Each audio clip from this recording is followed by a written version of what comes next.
Se ve.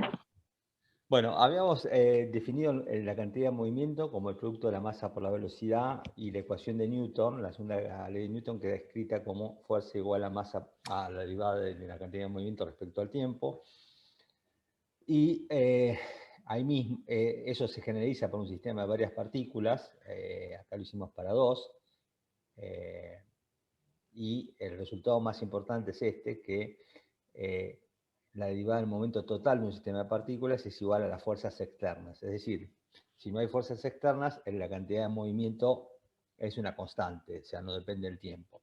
Eso nos sirve para resolver un montón de problemas, porque si sabemos que no hay fuerzas externas, siempre planteamos que la cantidad de movimiento al inicio de un proceso es igual al inicio o un final de un proceso, y eso nos permite a veces resolver en forma más directa y completa un problema que aplicando en forma directa las leyes de Newton. Bueno, es esto, ¿no? O sea, si no hay fuerzas externas totales, se conserva la cantidad de movimiento. Eso quiere decir que el total de las fuerzas es cero. Como vimos después, puede haber fuerzas totales ceros, pero un torque neto. O sea, no necesariamente fuerzas externas cero significa que el torque neto es cero. Entonces, acá lo único que me dice que la cantidad de movimiento es constante, no me dice que el sistema no se mueve, ¿no? Y lo aplicamos en particular para colisiones. Estudiamos el choque de dos partículas. El más fácil de todos es el choque perfectamente inelástico. Perfectamente inelástico quiere decir que las partículas se quedan pegadas después del choque, y ahí pudimos deducir esto en cualquier número de dimensiones, la velocidad final del sistema. Es muy fácil, porque esta cantidad de movimiento antes del choque y esta cantidad de movimiento después del choque. Acá, como hay una sola velocidad, podemos sacar factor común, y eso es lo que nos permite resolver el problema de forma muy sencilla. Es fácil verificar que en un choque perfectamente inelástico hay pérdida de la energía cinética. Esa energía cinética se transforma en energía de deformación y en calor en el choque, ¿no? Y después vimos colisiones elásticas. Las colisiones elásticas son colisiones en donde se conserva la energía cinética, o sea, se conserva la cantidad de movimiento, porque no hay fuerzas externas. Las únicas fuerzas son internas, que se producen durante el momento del choque. Y además, en este caso, hay conservación de la cantidad de, conservación de la energía cinética. En ese caso lo hicimos para el caso de una dimensión. Acá hay un montón de cuentitas que no vamos a repasar porque son fáciles pero un poco pesadas. Y llegamos a la conclusión de que, bueno, después de despejar de un lado para otro, y este es el resultado final, que podemos encontrar la velocidad final de cada una de las partículas si conocemos las velocidades iniciales de cada una de las partículas y sus masas. Este es el resultado que pudimos deducir.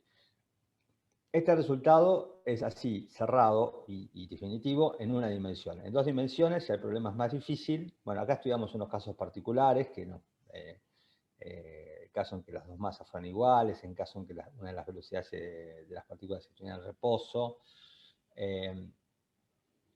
Hicimos unas simulaciones y vimos si los resultados tenían sentido o no tenían sentido. Estos son todos choques elásticos, en donde se conserva la energía cinética. El choque elástico a nivel macroscópico se puede aplicar cuando los objetos que chocan, digamos, no se deforman. Ese sería el concepto.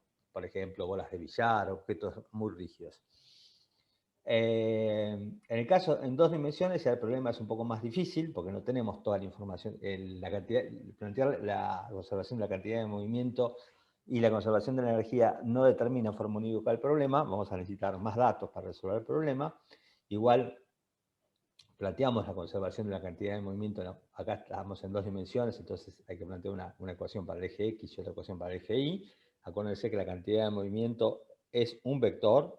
El momento lineal o cantidad de movimiento es un vector, así que hay que plantear tantas ecuaciones como componentes tenga ese vector. Y acá hicimos algunas consideraciones si una partícula viene, obviamente y la otra está quieta, hay cantidad de movimiento en una sola dirección, y después cuando chocan, la cantidad de movimiento va a seguir en la misma dirección. Y hicimos algunos ejemplos de choque elástico, lo aplicamos,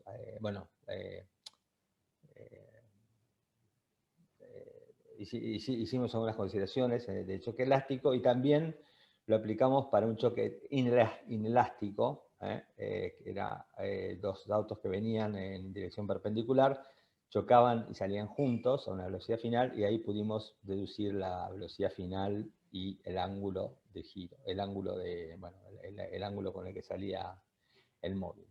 Ese es un ejemplo bastante sencillo. Y yo lo que les decía, que si bien la conservación de la cantidad de movimiento la dedujimos en las ecuaciones de Newton, esa propiedad de la conservación de la cantidad de movimiento se conserva incluso cuando deja de valer la mecánica de Newton, o sea, cuando vale la relatividad y la mecánica cuántica. Por eso era un concepto muy importante de tener en cuenta. Bueno, después les conté que las colisiones se usaban en física moderna para estudiar la estructura de la materia, y vimos una formulita, un videíto de ese superlaboratorio que hay en Ginebra. Después definimos el impulso, que no es otra cosa que la integral de la fuerza en el tiempo, que es igual a la variación de la cantidad de movimiento. O sea, cuando las fuerzas no son cero, la cantidad de movimiento varía, y es igual al impulso, que es esta cantidad, que es la integral de la fuerza en el tiempo. Después definimos lo que era el centro de masas, porque es un concepto que es importante, como vimos en el movimiento, en el estudio de un sistema de partículas, y en particular vemos que la aceleración del centro de masas es igual a las fuerzas externas. Entonces, en un choque, ya sabemos que el centro de masa del sistema de partículas se va a mover con velocidad constante. Entonces, como la aceleración es cero porque no hay fuerzas externas, se mueve con velocidad constante, y a veces, para describir el choque, muchas veces para describir el choque, se usa el sistema del centro de masas, porque es un sistema que se mueve con velocidad constante con respecto al laboratorio, o sea, es un sistema inercial. Bueno, ¿alguna duda sobre cantidad de movimiento lineal? Me imagino que habrán hecho bastantes problemas de choques. No sé si les queda alguna duda filosófica o no sobre el problema.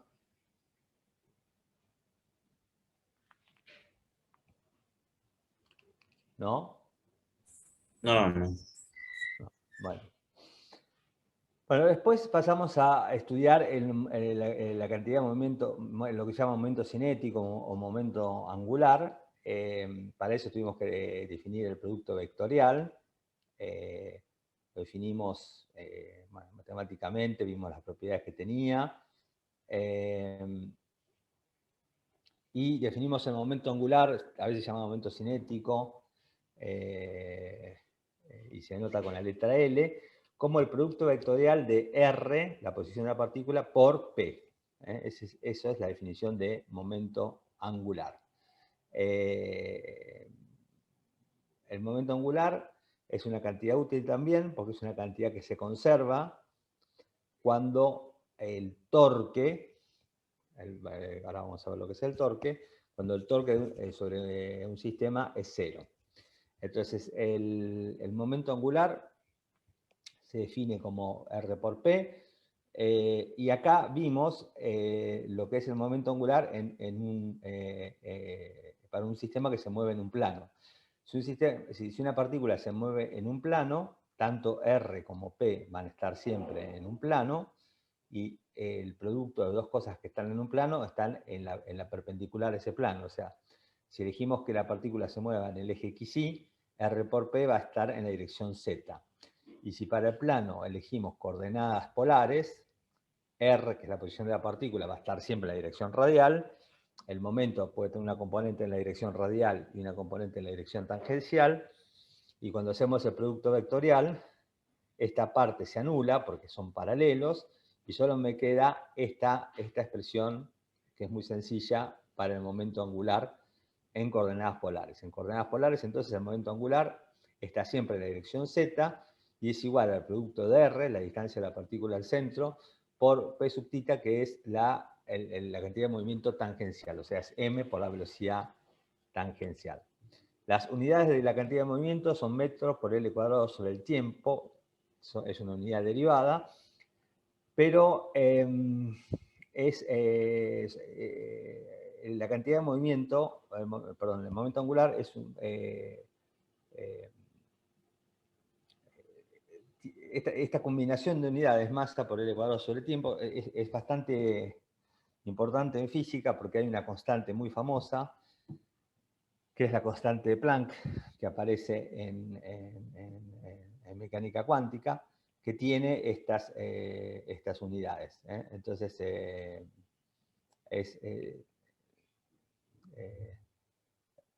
hecho, yo les había comentado bueno, que esa cantidad es muy importante en lo que es la física cuántica. Bueno, acá vemos cómo varía la cantidad de movimiento respecto al tiempo. Esto es fácil, es derivar esta expresión en el tiempo. Entonces, la derivada de un producto vectorial sigue las mismas reglas que la derivada de un producto. O sea, tengo que derivar el primer término por el segundo sin derivar, más el primero por la derivada del segundo. Este término es cero porque, fíjense, es masa b, vector b, y como los dos vectores son paralelos, el producto vectorial es cero. Entonces solamente me queda este producto, que es r por dpa dt, pero dpa dt es la fuerza, así que lo que vemos es que la variación del momento angular es igual a esta cantidad r por f, que es el torque. Entonces, de la misma manera que vimos que la variación del momento lineal es igual a la fuerza, la variación respecto al tiempo del momento angular es el torque, que es el producto vectorial de la posición por la fuerza.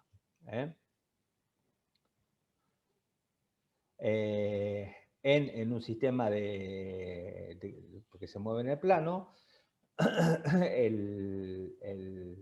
el torque, la única parte que nos interesa es esto, que está en la dirección del eje Z, y se puede calcular directamente como producto de la posición por la componente tangencial de la fuerza. Esa es la derivada del momento angular respecto al tiempo, es el torque. De manera que si en un sistema no hay fuerzas tangenciales, o sea, si el torque es cero, la cantidad de movimiento se conserva. Es esto que estamos acá. Si no hay fuerzas tangenciales, la cantidad de movimiento es cero, es decir, si las fuerzas son centrales, la cantidad de movimiento se conserva. Eso es importante porque ¿cuál es la importancia de esto? Nosotros vimos que la fuerza gravitatoria, por ejemplo, y van a ver que pasa lo mismo con la fuerza eléctrica, es una fuerza de interacción que apunta en la línea de acción entre las partículas, ¿no? O sea, está en la dirección de las partículas. Entonces, si yo pongo el sistema de coordenadas en una de las partículas, la fuerza es central y no tiene componente tangencial. Quiere decir que en esos sistemas se conserva la cantidad de movimiento, porque S sub θ es cero. O sea, cuando la fuerza es central, o sea, se llama la fuerza central cuando la fuerza tiene solamente componente radial, la cantidad de movimiento se conserva. Por eso es tan importante esta cantidad. Entonces la cantidad de movimiento se va a conservar en el movimiento gravitatorio y en el movimiento eléctrico, porque las fuerzas son centrales y no tienen componentes tangenciales. ¿Okay? Acá lo aplicamos para el caso de un movimiento circular uniforme. L es R por P sub θ, que es M R por la velocidad tangencial. La velocidad angular tangencial es R por omega, así que L también se puede expresar como M por R cuadrado por omega. ¿Okay? ahí es una aplicación sencilla para el movimiento circular uniforme. El L va a estar en la dirección del eje Z, obviamente. Después vimos otro ejemplo, que es el movimiento de una partícula que es, libre, o sea, una partícula que mueve movimiento uniforme. Entonces se mueve siguiendo una recta. Entonces, si elegimos cualquier origen, ¿sí?, y calculamos el momento angular va a ser el producto vectorial de R, la posición de la partícula por la velocidad, va a ser m por r por b por el seno de tita, y esa cantidad, en principio, no, tanto r como tita se van moviendo a medida que la partícula se va moviendo, pero el producto de r por el seno de tita no es otra cosa que d, que es esta distancia que está acá, que es fija. Es la distancia de la recta perpendicular al origen. Así que esto es una constante, y este es el momento angular de una partícula que se mueve con movimiento uniforme rectilíneo. ¿Ok?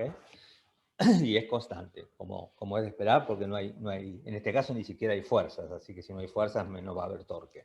En el caso anterior había fuerza, pero la fuerza era central, y el momento angular se conserva. En este caso ni siquiera hay fuerza, así que el momento angular se tiene que conservar sí o sí.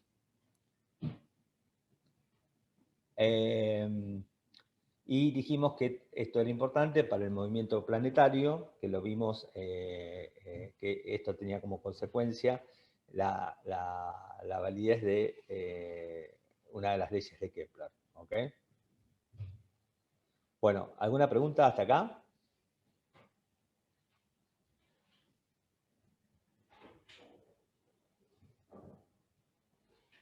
¿Preguntas?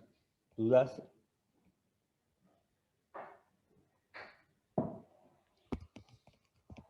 El ejemplo anterior del movimiento rectilíneo era con velocidad constante, ¿no? Sí, porque es un movimiento rectilíneo Ah, uniforme. uniforme. No, no, Sí, no, no lo he no hay visto. fuerza. Ok, O claro. sea, por eso se conserva el momento angular, si no, no se conservaría. Sí, sí, no, no, no he visto lo uniforme. Ok. O sea, acá está, el torque es 0 porque F es 0. Claro, no, no hay fuerza. Claro. Ahora, el momento angular no es 0, es constante. Sería 0 si yo elijo el origen de coordenadas en la recta en la que pasa la partícula. Si elijo ese sistema de coordenadas, entonces el momento angular no solamente es constante, sino que además es 0. El momento angular depende del origen de coordenadas. Su variación no. Bueno, vamos a hacer un ejemplo. Este ejemplo lo agregué ahora para que tengan otro ejemplo para pensar. Lo saqué de este libro de la serie de Berkeley. Dice, imaginemos que tenemos una partícula que se mueve en un radio movimiento circular con velocidad constante, con radio R0, ¿sí? Y de repente, atado de una soga, y de repente tiramos la soga para abajo y achicamos el radio de giro. ¿Se entiende? O sea, tiramos de la soga para abajo y achicamos el radio de giro de la partícula. Entonces, pregunta cómo varía la velocidad de la partícula.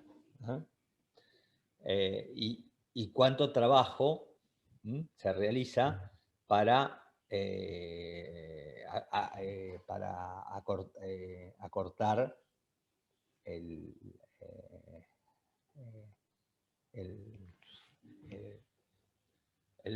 movimiento, o sea, para que la partícula se mueva a un radio R. ¿Cuánto trabajo tengo que hacer para que la partícula se mueva en un radio R? ¿Se entiende cuál es el problema? Entonces tengo una partícula girando en un círculo de radio R0 y la quiero que ahora gire en un círculo de radio R más chiquito.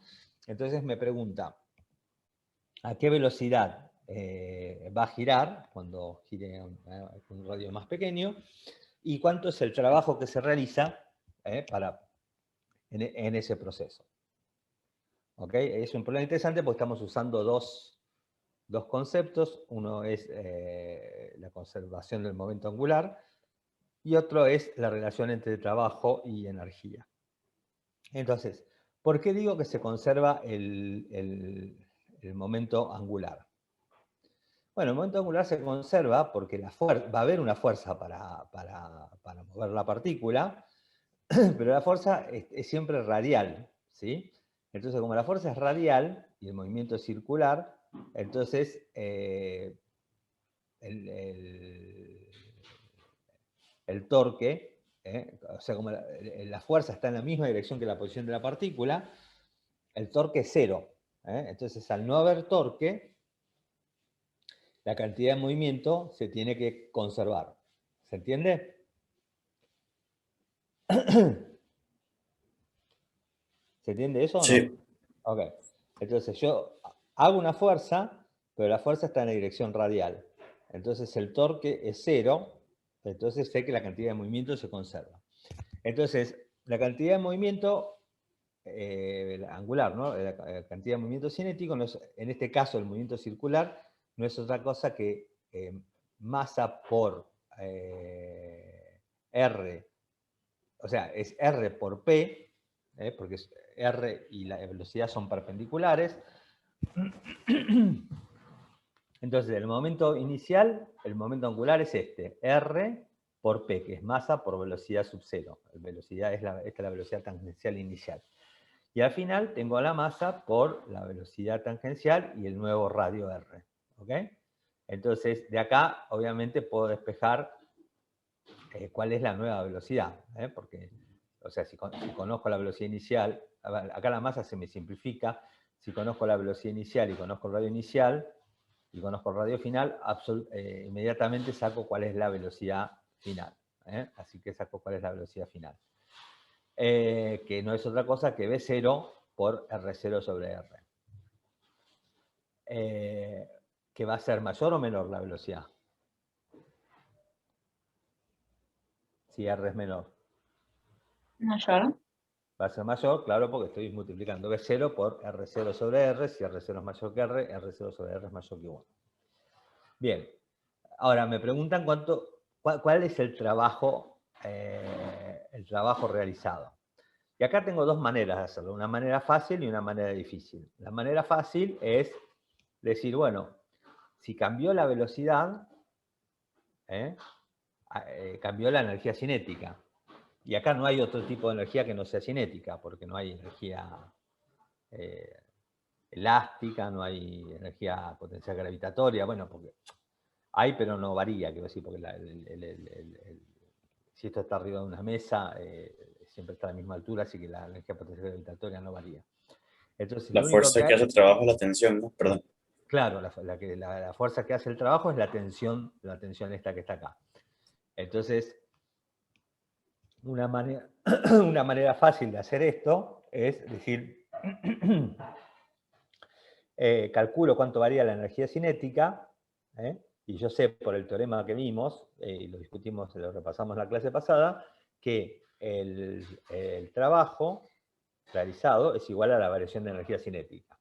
Entonces, esta es la energía cinética final, es un medio de la masa por la velocidad final al cuadrado, que la velocidad final, como dijimos recién, es la velocidad inicial por R0 sobre R, tiene que ir al cuadrado.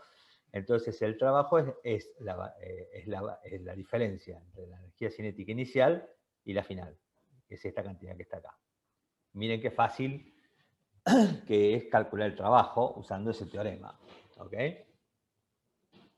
Porque estamos usando que es igual a la versión de energía cinética. ¿Se entendió esto acá o no? Esta es la energía cinética final. Un medio de la masa por la velocidad al cuadrado es igual a esto que está acá. Es un medio de m v0 cuadrado por r0 sobre r al cuadrado. La velocidad cinética inicial es un medio de la masa por v0 al cuadrado. Así que la variación es esto menos un medio de m v0 al cuadrado, que es esta cantidad que está acá. Eso, disculpe, eso vale aunque el trabajo, la fuerza que haga el trabajo no sea conservativa. Claro, sí, sí. trabajo realizado por cualquier fuerza es igual a la variación de energía cinética. Ok, ¿Ok? sí. Si las fuerzas que hacen el trabajo, entre las fuerzas que hacen el trabajo hay fuerzas conservativas y no conservativas, yo puedo, si querés, separar ese trabajo en dos partes. Las fuerzas no conservativas y las fuerzas conservativas. Y entonces, el otro resultado que hay es que me dice que el trabajo de las fuerzas no conservativas es igual al cambio de energía mecánica total. O sea, al cambio de energía potencial más cinética. ¿Se entiende? Sí, Pero, disculpe. No, no, prosiga, prosiga. Te hago la no, pregunta. decime, pregúntame. Que si yo tuviese varias fuerzas conservativas, una mezcla de fuerzas conservativas y no conservativas, Sí, yo podría calcular todo como, o sea, aparte, que calculo el trabajo de las fuerzas no conservativas como la variación de energía cinética que causen esas fuerzas. Y eso va a ser igual a la variación de energía mecánica de todo el sistema. claro, exacto. Ok, El trabajo de las fuerzas no conservativas va a ser igual a la variación de energía mecánica total. ok. Y por otro ¿Ok? lado, yo puedo calcular también el trabajo de las fuerzas conservativas como el cambio de energía cinética que causen esas fuerzas. No, el trabajo de las fuerzas conservativas va a ser igual al cambio de energía potencial. ¿Se Ok, entiende o no? sí, ¿Sí o sí, no? Si sí. quieren lo vemos. A ver, pará. Déjame.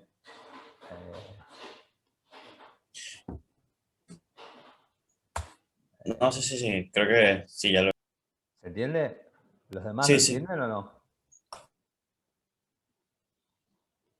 Si lo podrías repetir mejor. Bueno, entonces, sí, déjenme volver. Déjenme volver una clase atrás. Acá.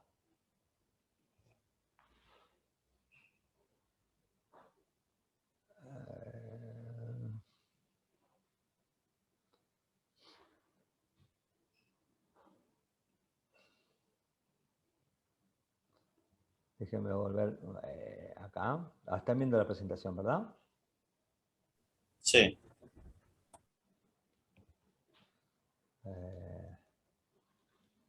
Bueno, acá vimos que el trabajo realizado por las fuerzas es la variación de energía cinética.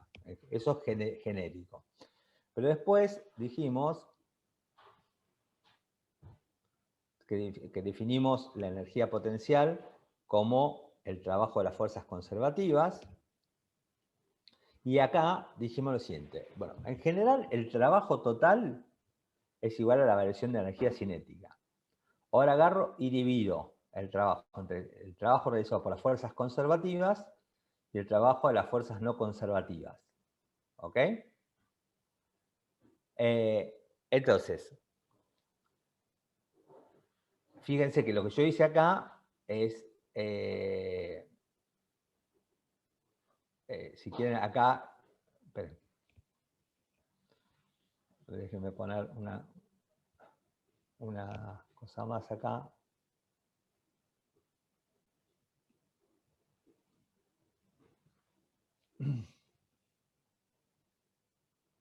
Esperen.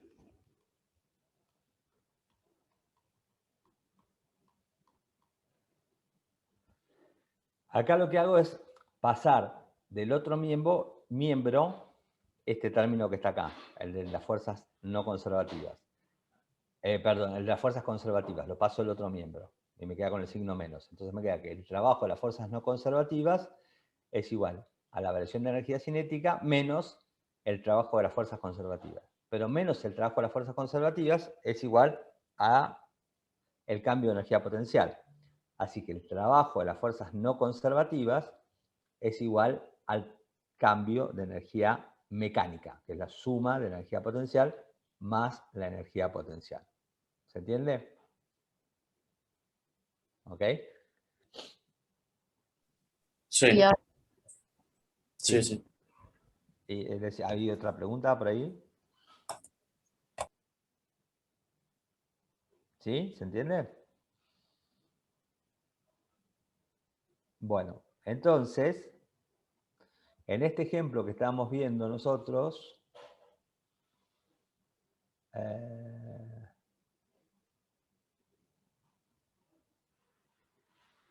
eh,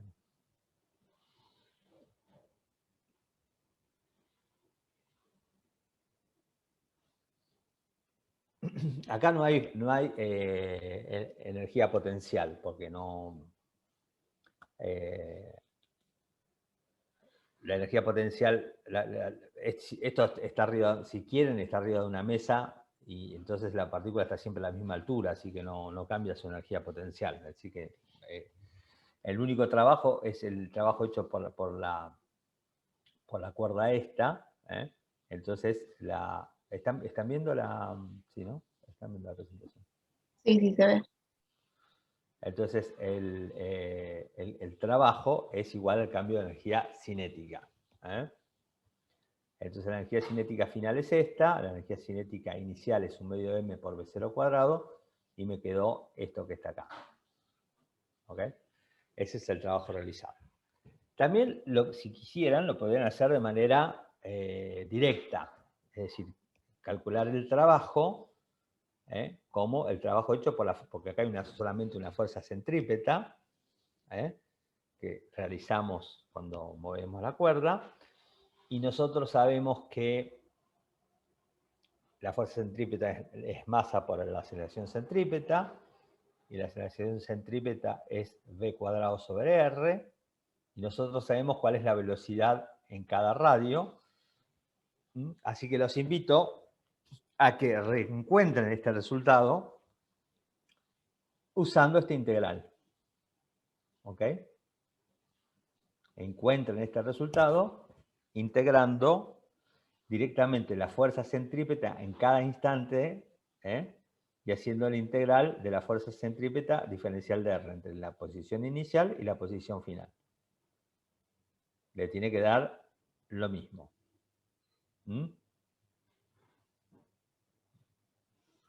Así que bueno, calcúlenlo y vean que les da el mismo resultado. ¿Alguna pregunta?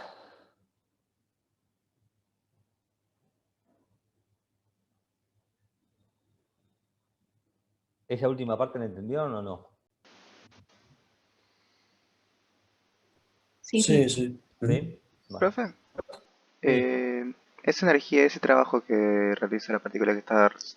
girando sobre la mesa, ¿es la misma que la diferencia de energía potencial de la otra partícula que está abajo? Bueno, si pusieras una... Si esto se produjera porque colgás una partícula... a ver, acá lo que te están diciendo es que vos estás tirando de esta cuerda, ¿ok? Ajá. Una mano está tirando de esta cuerda. Si vos colgaras una masa de esta punta, sí, lo que estaría pasando es que esto se estaría, o sea, no pararía nunca, ¿no? Seguiría corriendo a medida que esta masa va bajando y el cambio de energía cinética, pero ahí tenés que tener en cuenta que también va a cambiar la energía cinética de la partícula esta que está acá, ¿no? Ujú. O sea, ahí cambia la energía cinética de acá y la energía cinética de esta partícula que va bajando. Ok. Ese problema es un poco más complicado que el que estamos viendo. Acá te están diciendo que alguien está tirando de la cuerda. Sí, Y sí. te dicen la posición final es tal.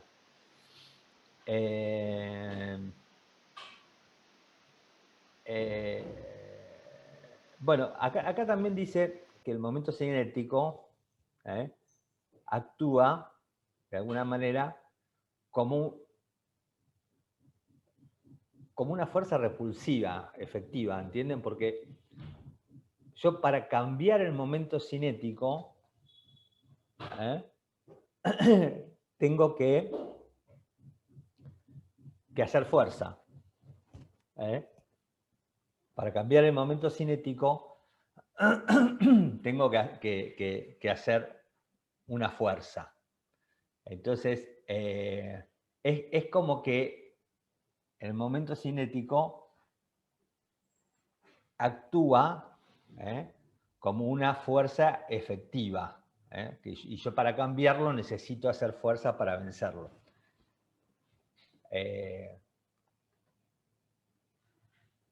A ver, eso, si quieren, es la explicación intuitiva de por qué.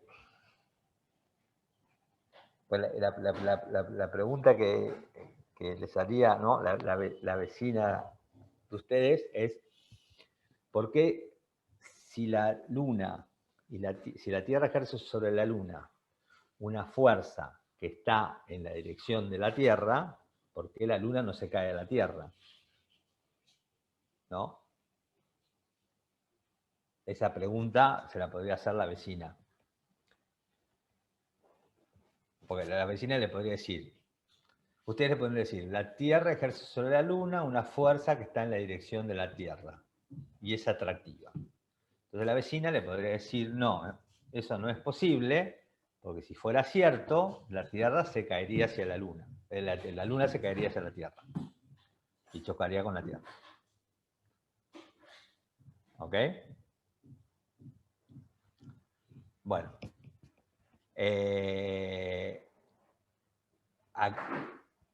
Acá le está mostrando que para cambiar el radio de giro de una cosa que está haciendo un movimiento circular uniforme, hay que hacer una fuerza extra a la fuerza centrípeta que la mantiene en giro. ¿Ok? Y esa fuerza extra, no sé, la única manera que en el caso del movimiento del planeta de la Luna sería, no sé, si súbitamente cambiara la masa de la Tierra, entonces la Luna sentiría una fuerza extra y cambiaría su radio de giro. ¿Ok? Y podrían calcular su nuevo radio de giro porque el momento angular se conservaría. ¿Ok? Bueno. Seguimos entonces con estas... esperen, vamos ahora a compartir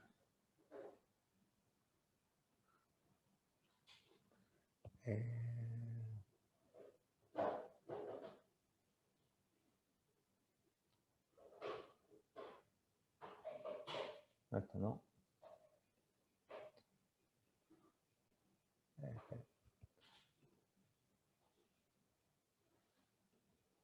Esperen que tengo tantas ventanas abiertas que...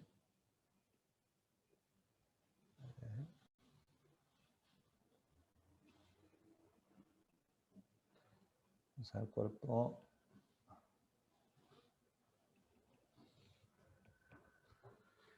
Entonces vamos a ver cómo se aplican estas discusiones a sistemas de partículas. Bueno, esperen.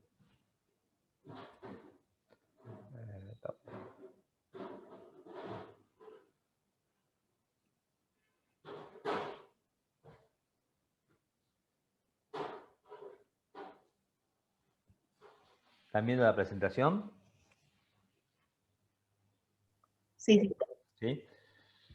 Bueno, nosotros después empezamos, una vez que establecimos esas leyes de conservación del momento lineal y angular, esas leyes son generales, valen para cualquier sistema de partículas, ¿no? Bueno, acá volvimos a definir lo que es el centro de masas, dijimos cómo se calcula para un cuerpo extendido. Esto es matemáticamente complicado, pero es un problema de matemática. Acá lo hicimos con un ejemplo sencillo. El centro de masa es una barra uniforme que obviamente coincide con el centro geométrico. Y después recordamos lo que ya habíamos visto, que el momento del centro de masas, bueno, no sé si lo habíamos visto esto antes, pero acá vemos que el momento del centro de masas no es otra cosa que la suma de los momentos de las partículas. O sea, vale esta igualdad, que si yo sumo los momentos de cada partícula es igual a la masa por la velocidad del centro de masa. En particular, también la masa por la aceleración del centro de masa es igual a la sumatoria de fuerzas externas. Entonces, esto sí lo habíamos visto, si no hay fuerzas externas, la velocidad del centro de masas es constante. Después repasamos la definición del momento angular y vimos también una relación similar para el torque. Dijimos que en un sistema el torque total es el torque de las fuerzas externas, porque el torque de las fuerzas internas se eliminan, se cancelan unas con otras. Y entonces demostramos que en un sistema de partículas, la derivada de la cantidad de movimiento total es igual a los torques externos. Acá la diferencia que es con lo que vimos anteriormente, en donde hay una sola partícula, es que acá pueden ser cualquier cantidad de partículas, y lo único que importa es el torque de las fuerzas externas, porque las fuerzas internas se cancelan los torques. ¿Ok? Bueno, después, eso vale también para un sistema cualquiera de partículas, sea un sistema rígido o no. Y después aplicamos estos resultados a cuerpos rígidos, que son sistemas de partículas muy particulares, en que las componentes del cuerpo no varían en distancia. Y aplicamos a estos conceptos a ciertos movimientos muy sencillos de un cuerpo rígido. El movimiento de un cuerpo rígido es un problema que es, si lo quiere uno tratar en forma general, es bastante complicado. Estudiar el movimiento general de un cuerpo rígido es un problema complicado. Está resuelto. Es un problema que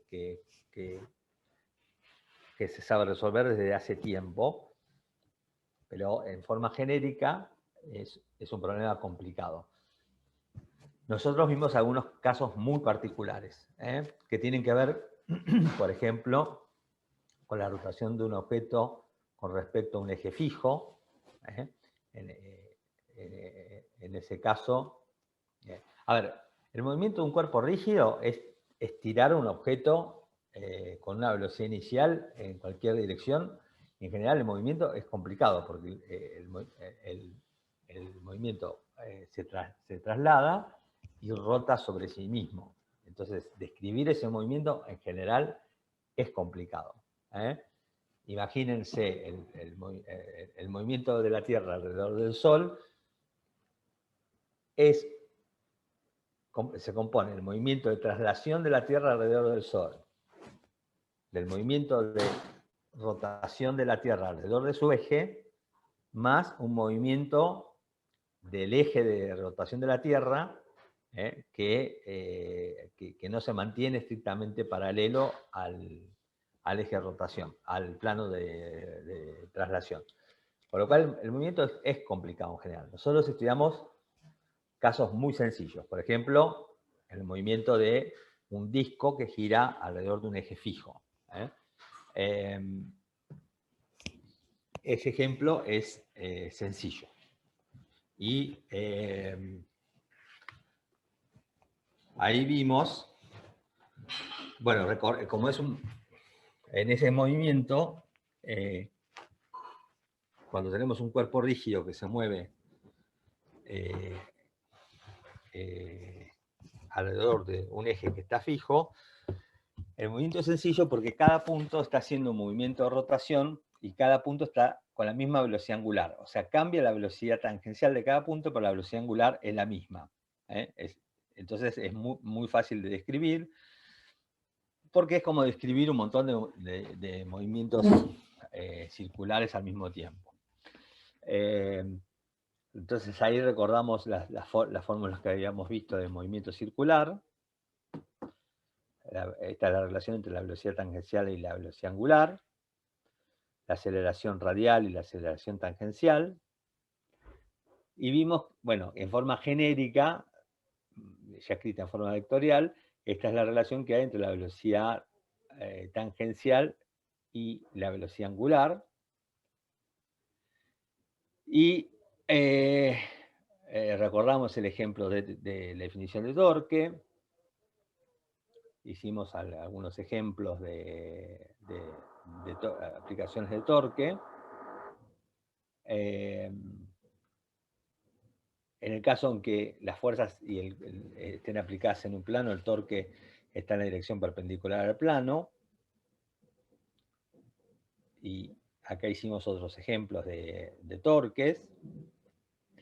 Y acá definimos un concepto que es útil en el movimiento del cuerpo rígido, que es el momento de inercia, que se define como la suma de las masas por la distancia al cuadrado del centro. Y eso lo definimos porque, olvídense de esto, acá yo les puse los momentos de inercia de algunos cuerpos conocidos. El momento de inercia depende de la posición, está calculado con respecto a un eje de rotación. Entonces, fíjense, en este caso de la barra no es lo mismo si la barra está girando alrededor de su centro que si está girando alrededor de un extremo, porque como aparece en la definición, aparece la distancia, entonces depende de si yo estoy midiendo la distancia respecto al centro o respecto a un extremo. Estos son cilindros que son fáciles de calcular, los momentos de inercia. Estos son una esfera llena y esto es una esfera hueca. Se calcula de esta manera, matemáticamente es una integral de volumen, que puede ser más o menos difícil de calcular, pero en principio siempre se puede calcular. Y es importante porque, por ejemplo, si ustedes tienen este cuerpo rotando alrededor de este eje, o sea, este cuerpo está rotando en el plano XY, con una velocidad angular, que es la misma para todos los puntos.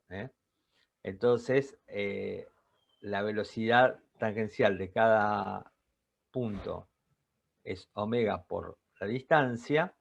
Entonces, cuando calculan la energía cinética, les queda que la energía cinética, en la energía cinética aparece esta cantidad que es el momento de inercia. ¿Ok? Entonces, por eso definimos el momento de inercia, porque es la energía cinética no es otra cosa que la velocidad angular al cuadrado por un medio por el momento de inercia. Fíjense que en este caso, la energía cinética de una partícula es un medio de la masa por la velocidad al cuadrado. Y la energía de rotación de un cuerpo rígido es un medio del momento de inercia por la velocidad angular al cuadrado. O sea, de alguna manera, el momento de inercia está jugando el papel de la masa y la velocidad angular está jugando el papel de velocidad. ¿Ok? Entonces, la energía cinética de un cuerpo rígido rotando alrededor de un eje es un medio del momento de inercia por la velocidad angular al cuadrado. Y también vimos que el momento angular de este objeto es la suma de los momentos angulares de cada una de sus partes. Y acá la simplificación viene porque RI y BI están en el mismo plano y además son perpendiculares, entonces esta cantidad no es otra cosa que el producto de RI por BI. Entonces, cuando hago esta cuenta y uso que BI es omega por RI, me vuelve a quedar esta cantidad, o sea, saco omega de factor común porque es el mismo para todos, y me vuelve a quedar esta cantidad que es el momento de inercia. O sea, el momento angular de un cuerpo rígido es omega por I. ¿Ok? Entonces, el momento de inercia juega otra vez un papel similar.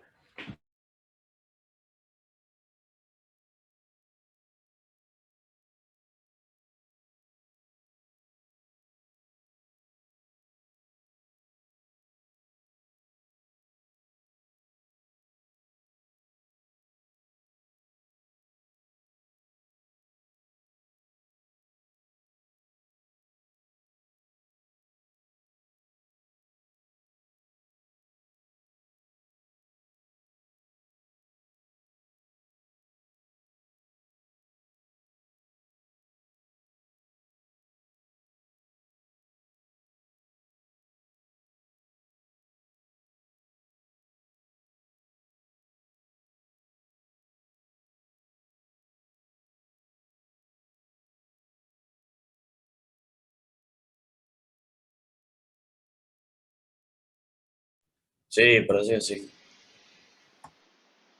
Creí que era mi Zoom. Sí, igual. Yo revisaba internet.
Un cilindro rodando, pero ¿por qué habría rozamiento ahí?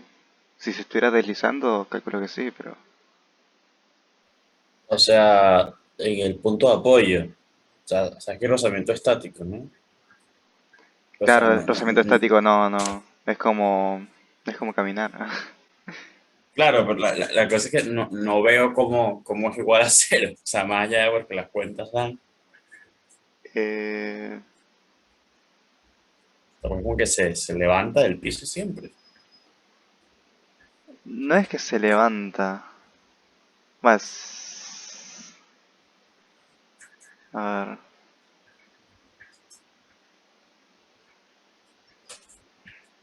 creo que es como el cicloide, ¿no? Como que vos tenés el punto, una fuerza que para donde se vaya, poner que se vaya de izquierda a derecha, en el eje X sumando en dirección positiva, ¿no? Sí, Eh, tenés el punto de apoyo, eh, cuando cuando se quiere mover, como está rodando, no tenés una fuerza, eh, ponerle la fuerza que se está moviendo para el eje X. No, sí, no se desliza porque está estático, no hay trabajo ahí. ok. Así que se queda quieta y para moverse lo que se transforma ese movimiento es en como que se está rotando. Porque todo es un cuerpo rígido, ¿no? Así que Claro, exacto. Sí. el siguiente punto que va a tocar el piso es el que está al lado Aquí está de la justo al rueda. lado, y es el que, sí. Y es el que queda entonces con velocidad cero Ajá. y rozamiento cero. También, igual, lo que me pareció muy medio complicado a mí fue ver que era velocidad cero ese punto de apoyo. Eso me pareció muy raro. Yo medio lo entendí, o sea, como que le puse un punto a un sacapunta y me lo puse a rodarlo muchas veces. Hasta que fue como, ok, creo que lo veo.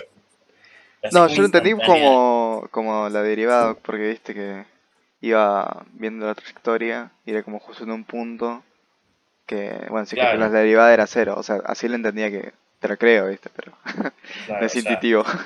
a mí me parece, o sea, es un poco menos intuitivo porque el cicloide, o sea, a ver, tiene que buscarme un gráfico bueno, pero ahí parece justamente como no derivable. Entonces, sí, me parece como que más allá de que no es o sea, de que la derivada es cero, pero a mí me parece que no existe Mm, justo en ese punto.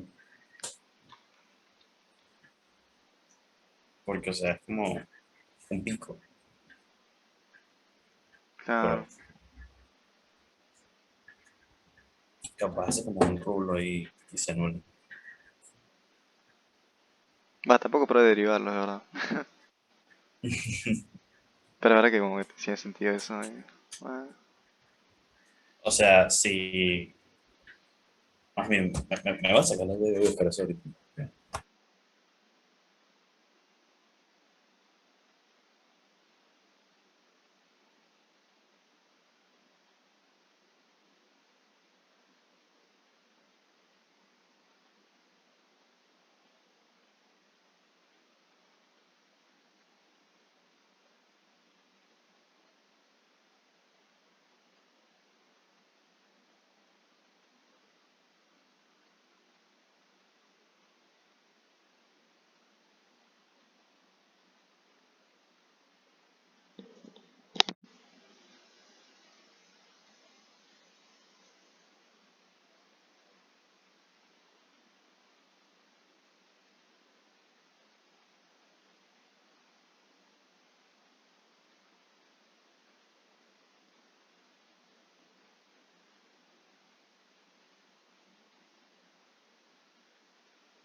Buenas, bueno, acá estoy, disculpen, pero hubo un problema con la electricidad. ¿Están ahí? Sí, sí. Acá Sí, estamos. sí. Acá estamos. Felipe, ¿estás ahí? Felipe, Felipe. Eh, Felipe, ¿estás ahí?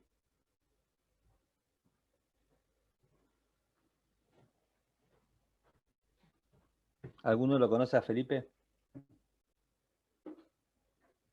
Está en el grupo de WhatsApp, así que le podemos hablar por ahí. Sí, le podés hablar y decirle que se reconecte o que se desconecte, por favor, porque está como host. Dale, ahí mando.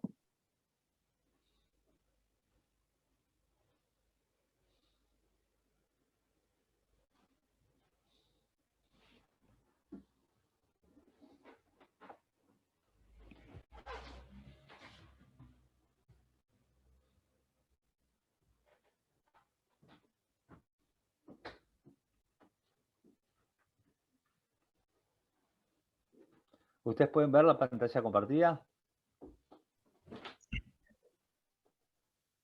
Bueno. Entonces, seguimos.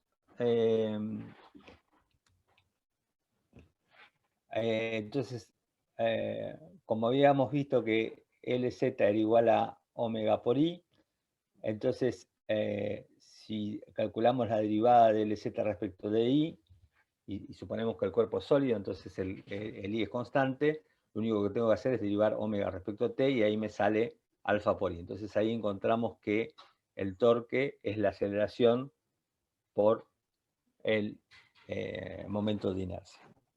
¿Ok?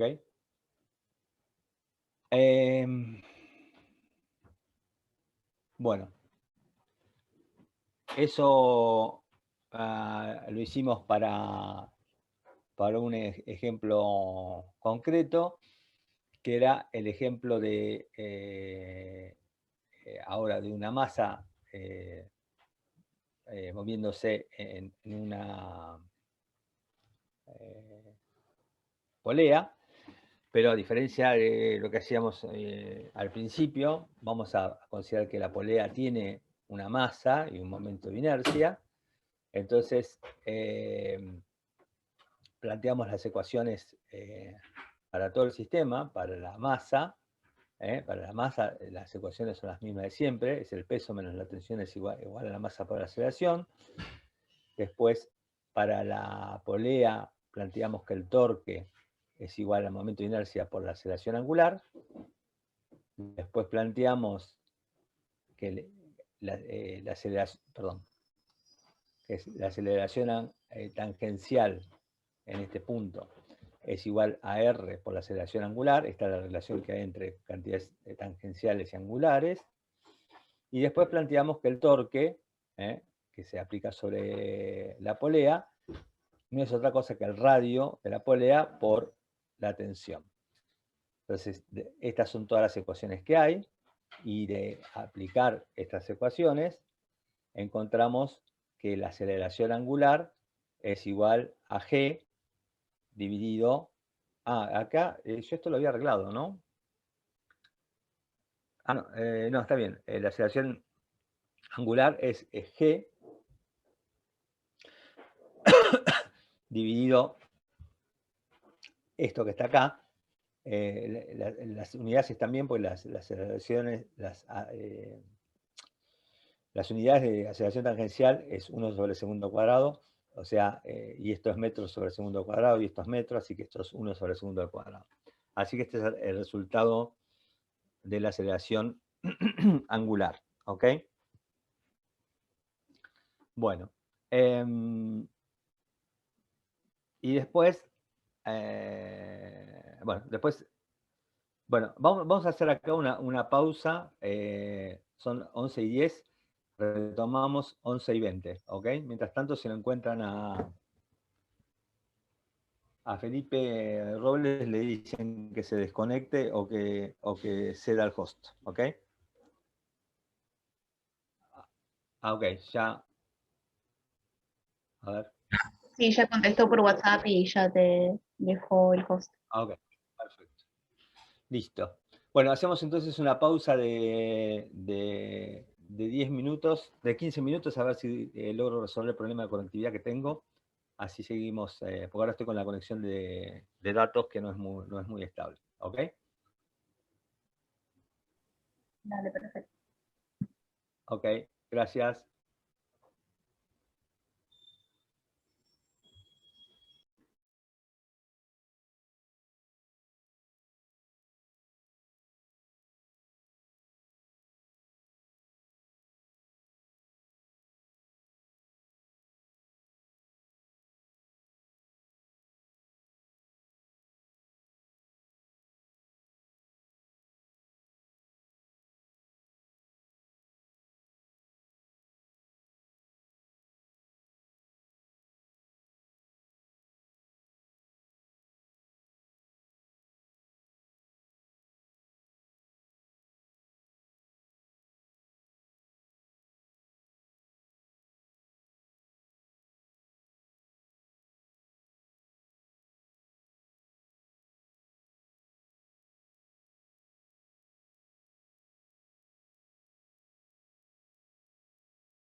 Bueno, recomenzamos, ¿están ahí?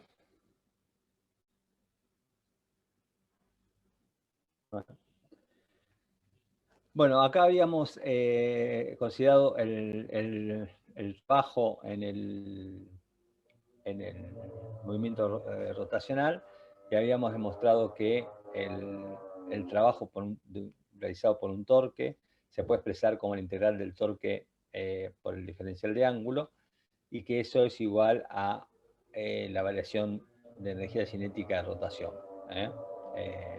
Es un teoremita que demostramos. Bueno, acá demostramos unas analogías entre el movimiento rectilíneo y el movimiento rotacional, que sirven a veces como una ayuda a memoria para acordarse de las fórmulas. No hay nada más que una analogía de cosas que demostramos durante el curso. Y después, bueno, acá agregué otro ejemplo que puede ayudar a entender un poquito mejor lo que estuvimos discutiendo. Dice, consideramos una barra que se libera del reposo en la posición horizontal. Pregunta, ¿cuál es la aceleración angular inicial de la barra y la aceleración traslacional inicial de su extremo rígido? ¿Sí?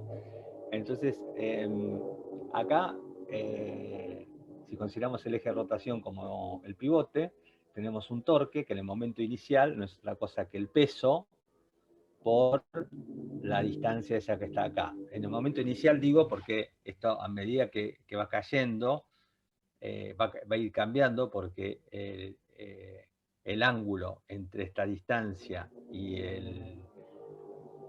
el peso va a ir cambiando. Pero en el momento inicial, el torque es directamente el producto de esta distancia, o sea, L sobre 2, por el peso, ¿no? Entonces, es esto que estoy diciendo acá, el torque es el producto del peso por la distancia, que en este caso es L sobre 2. Entonces, la aceleración angular es, como vimos, es que el torque es alfa por I, entonces alfa es tau sobre I, entonces la aceleración angular es 3, bueno, cuando uno pone el torque, que es mgl sobre 2, y pone el momento de inercia de una barra, que con respecto a un extremo es 1/3 de masa por L al cuadrado, eso lo pueden sacar de una tabla, o lo pueden calcular. Entonces sale que la aceleración tangencial es 3 medios de G sobre L, ¿ok? Y eso es la aceleración angular, perdón. Y la aceleración tangencial no es otra cosa que, bueno, en el extremo de la barra le preguntan cuál es la aceleración tangencial en este extremo. La aceleración tangencial en ese extremo es L por alfa, es 3 medios de G, ¿ok? Y acá lo gracioso es que la aceleración del extremo de la barra es mayor que la aceleración de la gravedad. ¿Ok? El extremo de la barra está cayendo con una aceleración que es mayor que la aceleración de la gravedad. Entonces, acá les dice, si ustedes pusieran una moneda justo en el extremo de la barra, la moneda caería con la aceleración de la gravedad, pero la barra caería más rápido que la aceleración de la gravedad. Entonces, la moneda quedaría suspendida con respecto a la barra, o sea, no quedaría apoyada sobre la barra. Entonces le preguntan, dice, si se coloca una moneda en el extremo de la barra y después se libera la barra, ¿la moneda permanecerá en contacto con la barra? Es no, porque la aceleración es mayor que la aceleración de la gravedad. Y le preguntan en qué lugar habría que poner del extremo, en qué lugar de la barra habría que poner la moneda para que la moneda justo tenga la aceleración para que la barra y la moneda tengan la misma aceleración, o sea, la de la gravedad. Entonces, acá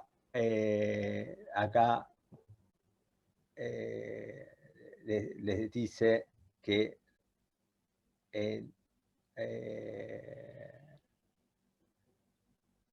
para que para que la barra para que se pueda colocar una moneda que permanecerá en contacto cuando ambas comienzan a caer, para encontrar la aceleración traslacional de un punto arbitrario sobre la barra a una instancia R, hay que poner esto, y si yo quiero que esto sea igual a la aceleración de gravedad, entonces no me queda otra cosa que R sea exactamente igual a 2L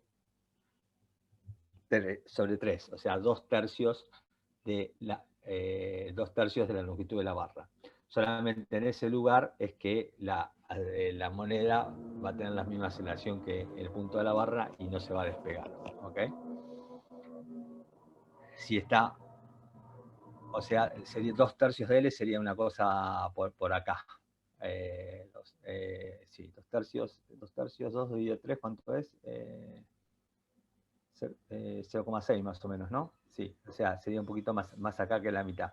Si la moneda está de acá para allá, se va a quedar despegada de la barra, y si está más cerca va a caer con la barra. Bueno, y por último, dice una barra uniforme, que es la misma barra de hoy, de longitud L y masa M, tiene la libertad de dar vueltas sobre un pivote. La barra se libera desde el reposo de la posición horizontal. ¿Cuál es la rapidez angular con que la barra llega a la posición vertical? O sea, ¿con qué velocidad angular llega la barra a este punto que está acá? Y la manera más fácil de hacer eso es usando conservación de la energía,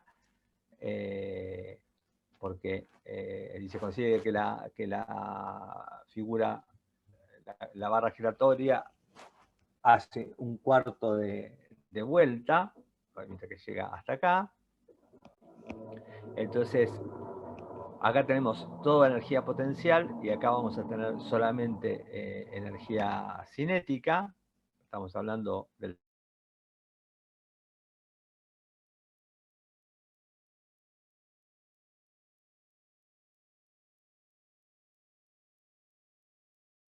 centro de masa.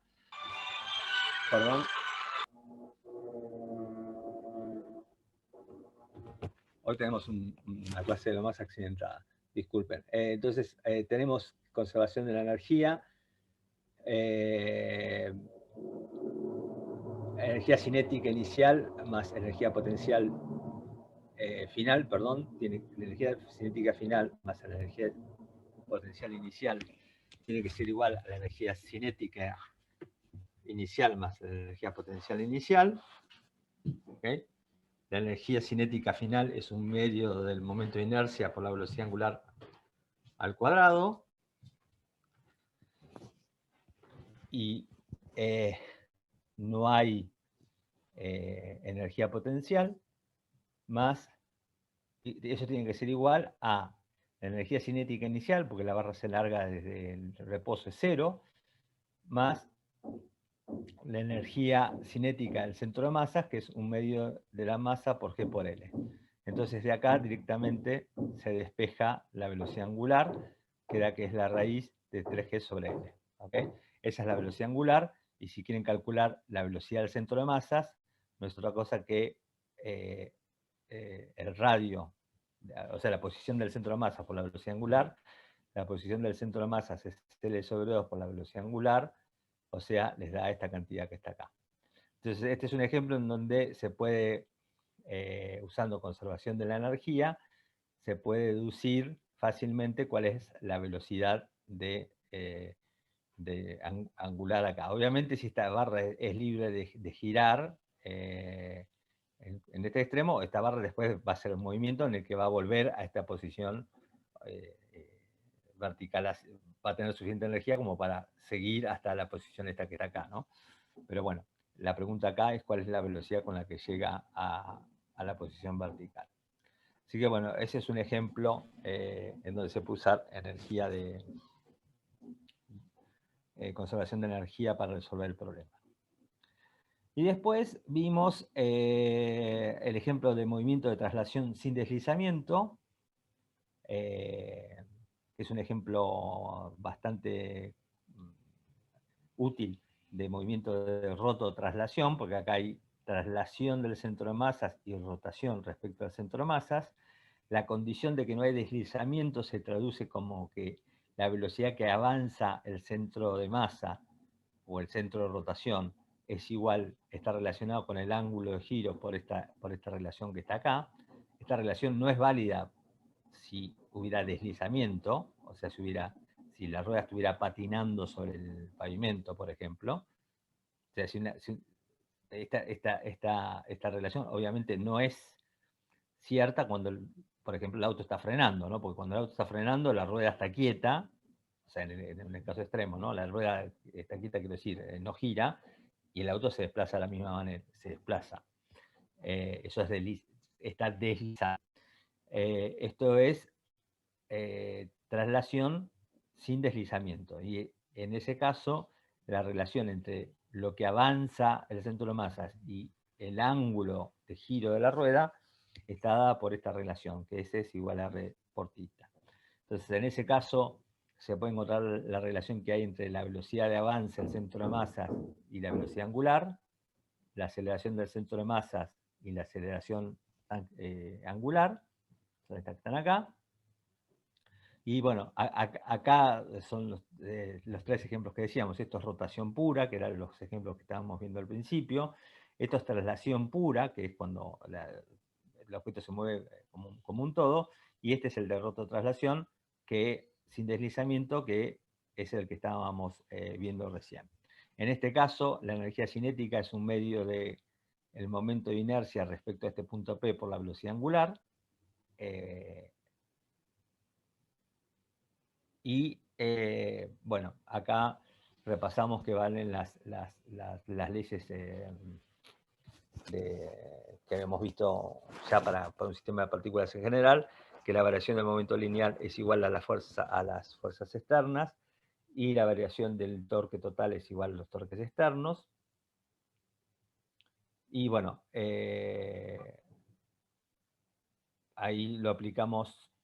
Habíamos visto el ejemplo del patinaje, bueno, es un ejemplo de cómo se puede variar la velocidad angular moviendo el momento de inercia. Precisamente ese no sería el caso de un cuerpo rígido.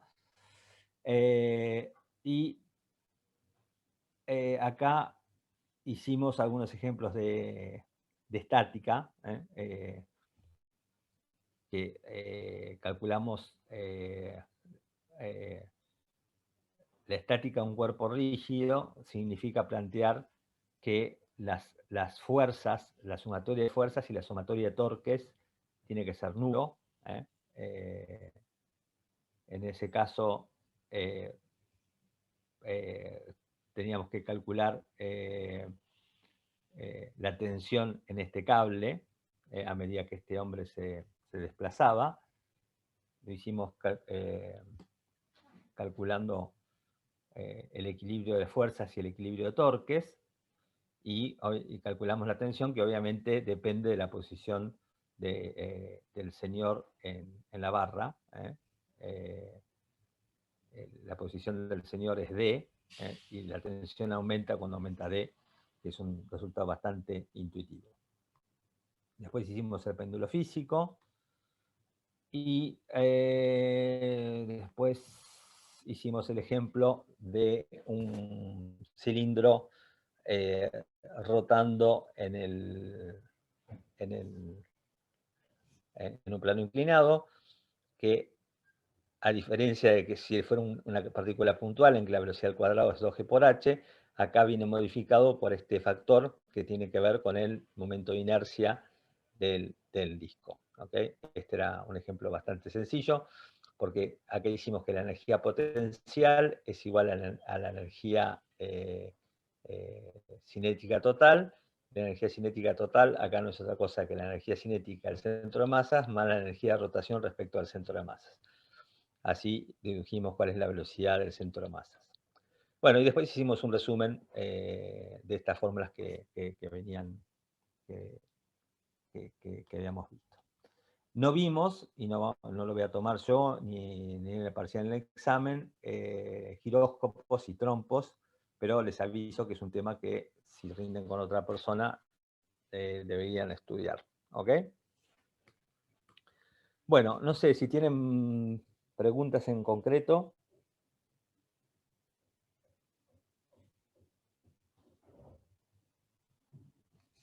Escucho.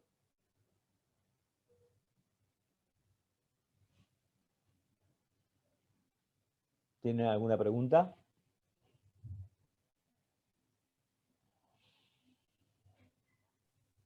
Sí, perdón. Sí. Sí, con la derivada del momento lineal igual, tampoco no podrías deducir la velocidad del centro de masa sin tener que plantear la conservación de energía en el ejemplo anterior. Acá.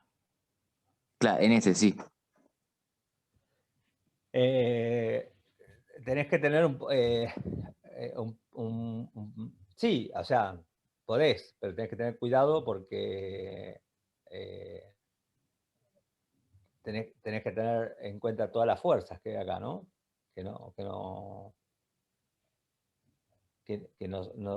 son necesariamente sencillas, ¿no? Ah, claro. ¿Cómo lo harías? Claro, igual ahora entiendo, tipo, tenés que descomponer la normal o el peso. Claro, pero sí, el punto es que tenés la fuerza del peso, ¿sí? Y la fuerza acá hay una fuerza de rozamiento, ¿entendés? Ah, ok, ok, claro. Hay una fuerza de rozamiento que hace que esto gire.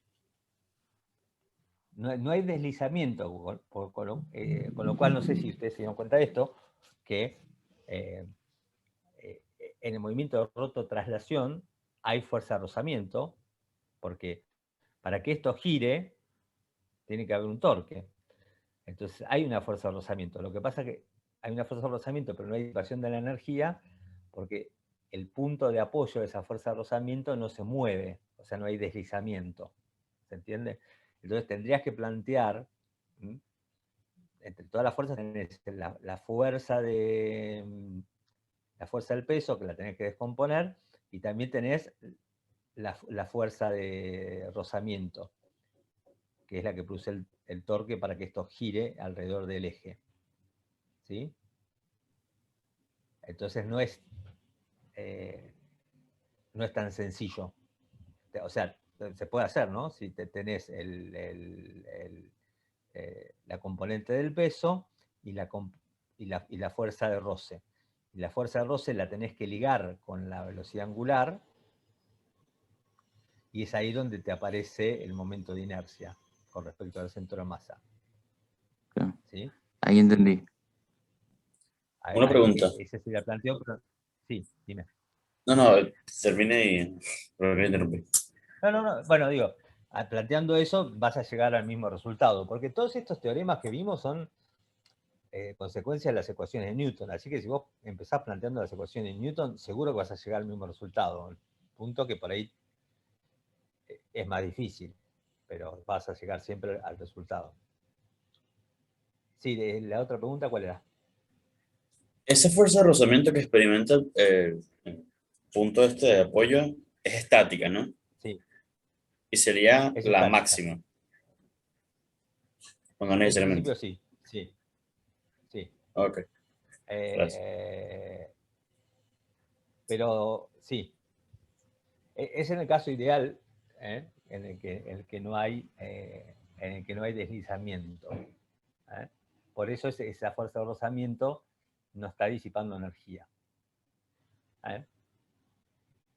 Pero para que un auto ande, para que un auto avance, es necesario que haya fuerza de rozamiento para que la rueda gire, porque si no, como bien saben, si están sobre hielo, la rueda gira sobre sí misma y no avanza. O sea, se queda girando sobre sí misma. Entonces la fuerza de rozamiento es necesaria para, para que se produzca el movimiento de traslación, para que se produzca el movimiento de la rueda, ¿sí? Y después también es necesaria para frenar, porque si no hubiera rozamiento tampoco podría frenar el auto. Así que la fuerza de rozamiento no siempre es tan mala como parece. Bueno, el punto es que si no hubiera rozamiento tampoco necesitaríamos una rueda, o sea, el auto andaría sobre patines. Sería difícil dar la vuelta también, pero bueno, ese es otro problema.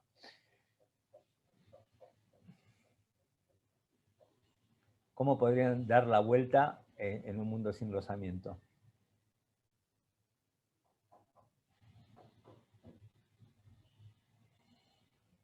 Si ustedes quisieran girar, ¿cómo harían en un mundo sin rozamiento? Usando torque, no sé. Y tendrían que tirar algo de adentro del auto para que se conserve un momento angular. Entonces, si tiran algo por la ventana para la derecha, el auto tiraría para la izquierda, porque se conservaría en momento angular. Es un poco difícil de calcular, pero en principio así lo podrían hacer. Pero un mundo sin rozamiento sería un mundo bastante difícil también, ¿eh? Imagínenselo y van a ver que sería difícil. El rozamiento, en general, uno lo odia porque disipa energía, pero también es útil para moverse. Así que bueno. Bueno, pido disculpas para la clase de hoy que fue accidentada en el sentido del ruido, se cortó la luz, bueno, todo un desastre, pero bueno, como estamos repasando y no estamos viendo nada nuevo, espero que no haya sido tan grave. No sé qué quieren hacer el jueves, ¿qué quieren hacer? ¿Quieren repasar? ¿Quieren que le diga a Diego que tengan más práctica? ¿Qué es lo que prefieren hacer?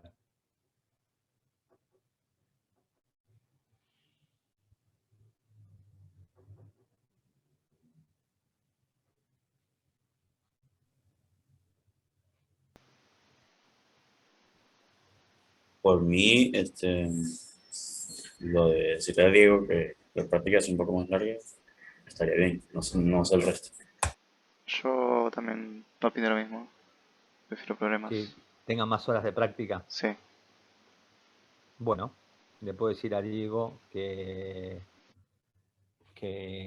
si puede empezar un rato antes con la práctica. ¿Ok?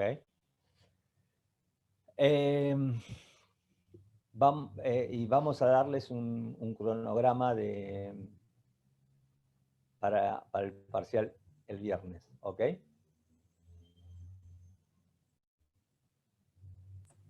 Aún no saben bien cómo va a ser. ¿Cómo va a ser el parcial? Ajá, Bueno, el parcial va a ser, ustedes entregaron ya todos los problemas, menos los de hidrostática, ¿no? sí. Ok. Entonces, el parcial va a durar, en teoría, media hora por cada uno de ustedes. Y vamos a elegir un problema de los que hayan entregado. Un problema que hayan entregado. Esperen un cachito, un minuto, que ya les conté.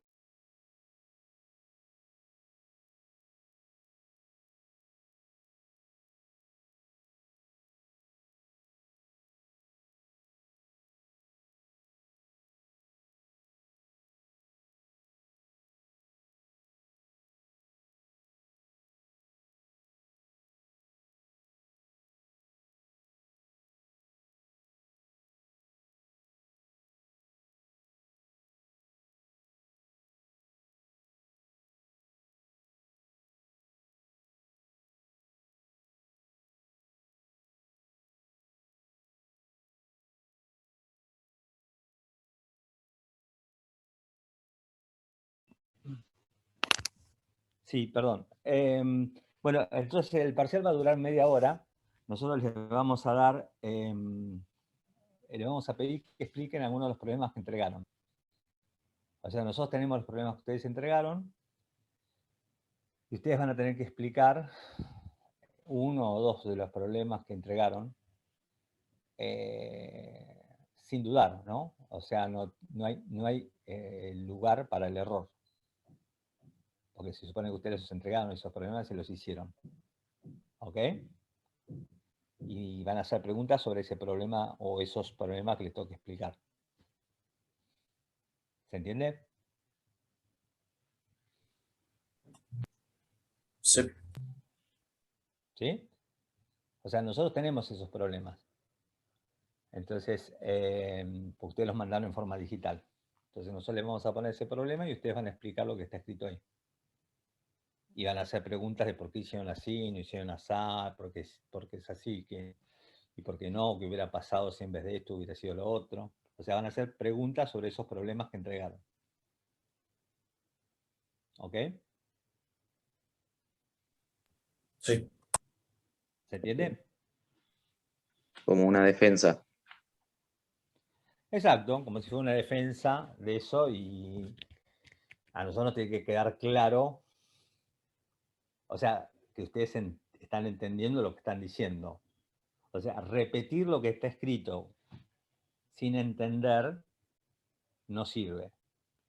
O sea, si ustedes leen, como si, o sea, por ejemplo, que yo le pongo esto, y ustedes empiezan, sí, porque EI es igual a F, entonces MGH es igual a K final más un medio SM, eso no, así no sirve, ¿no?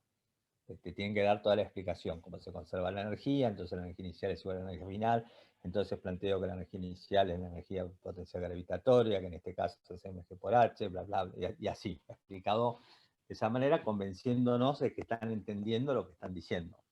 ¿Se entiende? Ok, sí. O sea, tienen que entender lo que está escrito. Si no lo entendieron, por más que esté escrito, no sirve.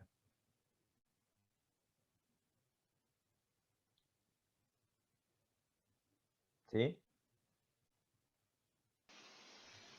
Sí, No, sí. no Ok. sé si... Sí, sí, sí, sí. Es, Sí. Perfecto. es fácil. Y si no nos convencen el viernes de que lo entendieron, tendrán que convencernos al viernes siguiente.